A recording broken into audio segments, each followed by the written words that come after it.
नमस्कार किसान भाइयों, मैं हूं मनोज पटेल। आप सभी किसान भाइयों का हमारे यूट्यूब चैनल किसान मित्र मनोज पटेल पर स्वागत है।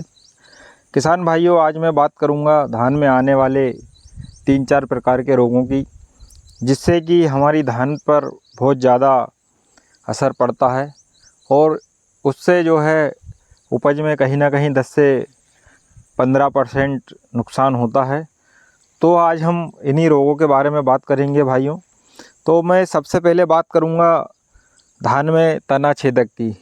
धान में तना छेदक जो रोग है ये बहुत ज़्यादा मात्रा में आता है और काफ़ी ज़्यादा हमारी धान की फसल को नुकसान भी पहुंचाता है। अगर एक बार ये रोग धान में लग जाए तो ये काफ़ी नुकसान करके जाता है।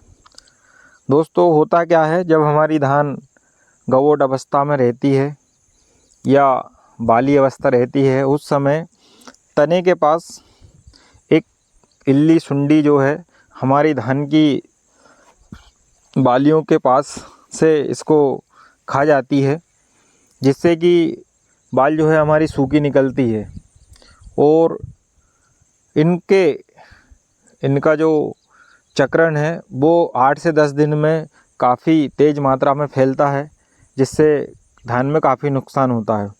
जैसे ही वो हमारी धान की बाली को तने के पास से काट देता है या खा जाता है तो धान की जो बालियां हैं वो सूखी हुई बाहर निकलती हैं, तो उससे दोस्तों काफ़ी नुकसान होता है।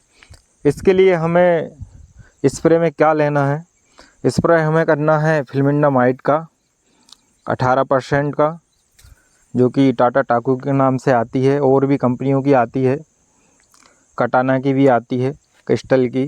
तो आप जो भी अपने क्षेत्र में उपलब्ध हो उस हिसाब से उसका स्प्रे करें।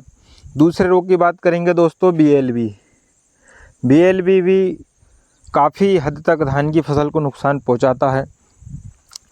माहू जिसको हम बोलते हैं, तो माहू में दोस्तों माहू 2-3 प्रकार की होती है, जिसमें से सबसे ज़्यादा जो नुकसान पहुंचाती है वो है भूरा तेला या भूरा माहू ब्राउन प्लांट हॉपर।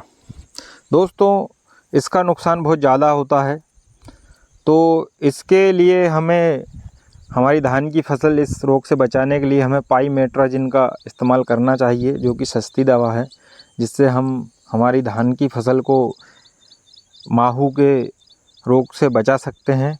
और माहू लगने से दोस्तों धान की फसल जो है पकने से पहले ही गिर जाती है, सूख जाती है। तो इस प्रकार की स्थिति ना बने, इसके लिए हमें हमारी धान की फसल में पाइमेट्राजिन का इस्तेमाल करना है। 120 ग्राम से लेकर 130 ग्राम प्रति एकड़ हमें इसका इस्तेमाल करना है। तीसरा रोग है दोस्तों, जो कि हल्दी गठान के नाम से जाना जाता है, जिसको हम फाल्स स्मूथ भी बोलते हैं। तो दोस्तों, इस रोग के लिए हमें किन दवाओं का इस्तेमाल करना है उसके बारे में बताएंगे। उससे पहले एक और जानकारी मैं आपको देना चाहता हूं कि जो फाल्स स्मूथ है, हल्दी गठान रोग है, वो अधिकतर हाइब्रिड धानों में ही आता है, हाइब्रिड बीज में ही आता है, या फिर जिस खेत में एक बार अगर फाल्स स्मूथ आया है तो वो अगली फसल में भी आना उसका निश्चित है। दूसरा कारण दोस्तों, पानी की अधिकता से भी जो हल्दी गठान रोग है वो आता है। तो दोस्तों, इसके कंट्रोल के लिए हमें प्रोपिकोनाजोल का इस्तेमाल करना है। प्रोपिकोनाजोल को 250 से 300 ml प्रति एकड़ के हिसाब से हमें हमारी धान पर स्प्रे करवाना है अगर हल्दी गठान रोग आता है तो। दोस्तों, हल्दी गठान रोग का जो वायरस है वो हवा की दिशा में फैलता है और बहुत अधिक नुकसान करता है। अगर कम मात्रा में आता है उसके पहले ही हमें स्प्रे कर देना चाहिए। रोग तो जो भी आए, कम स्टेज पर रहे तभी हमें किसान भाइयों स्प्रे कर देना चाहिए।